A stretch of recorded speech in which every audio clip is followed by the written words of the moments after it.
So hey guys இந்த வீடியோல நம்ம வந்து என்ன பார்க்க போறோம் அப்படின்னா, நீங்க உங்க லைஃப்க்கு என்னென்ன ஒரு சில விஷயம் வந்து நீங்க மேனிஃபெஸ்ட் பண்றீங்க அண்ட் என்னென்ன ஒரு சில விஷயம் உங்களுக்கு வந்து நடக்கும் அப்படின்றத பத்தி நம்ம வந்து ஒரு டீடைல் பேஜ்ல வந்து பார்க்கலாம்.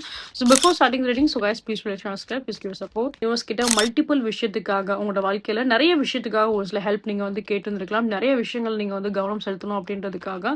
ஸோ நீங்க அதுக்குரிய ஒரு அலைன்மெண்ட் நீங்க வந்து பண்ணியிருக்கலாம் அப்படின்ற மாதிரி தான் இருக்கு. இங்க உங்களுக்கு நிறையவே ஒரு சில ப்ராப்ளம்ஸ் வந்து இருக்குன்னு நினைக்கிறேன். பர்டிகுலரா ஒரு விஷயம் ஒரு டார்கெட்டடான ஒரு விஷயம் அப்படின்னு எதுவுமே வந்து கிடையாது. நீங்க மல்டிபிள் விஷயம் வந்து யோசிச்சிருக்கீங்க. என்ன ஒரு சில விஷயம் நீங்க வந்து மேனிஃபெஸ்ட் பண்ணாலுமே ஒன் பை ஒன் அந்த விஷயம் வந்து உங்களுக்கு நடக்கும். ஸோ அது நீங்களே அந்த ரிசல்ட்டை வந்து நீங்க வந்து பார்ப்பீங்க. ஸோ டார்கெட் இப்போ ஒரு 10 விஷயம் இருக்கு அப்படின்னா அதுல ஒன் பை ஒன்னா ஒவ்வொரு விஷயமே நடக்கிறது you will be see that. So அது நம்ம வந்து பார்க்குறப்போ என்ன அப்படின்னா லைக் நீங்க அச்சீவ் பண்ணணும்னு நினைக்கிற சில விஷயங்கள் வித்தின் அ இயர்லையுமே அது வந்து நடக்க வாய்ப்பு அதிகமாகவே இருக்கும். ஏன்னா இங்க வந்து பார்க்குறப்ப நிறைய பேர் அட்லீஸ்ட் ஒரு 9 to 10 விஷஸாவது நீங்க வச்சிருப்பீங்க. அந்த 9 to 10 விஷஸ்மே வித்தின் அ இயர்க்குள்ளேயே நடக்க வாய்ப்பு அதிகமாகவே இருக்கும். பிகாஸ் அந்த அளவுக்கு உங்களோட எனர்ஜி வைஸ் நம்ம வந்து பார்த்தோம் அப்படின்னா அந்த ஸ்ட்ராங் பொட்டன்ஷியல் யூனிவர்ஸ் உங்களுக்காக வந்து கொடுக்குறாங்க. அந்த எனர்ஜிஸ் அந்த அலைன்மெண்ட் அந்த ரிசல்ட் எல்லாமே வந்து நீங்க ஆசைப்படுற எல்லா விஷயமும் உங்களுக்கு வந்து நடக்கும். Okay, so claim this energy by command 111.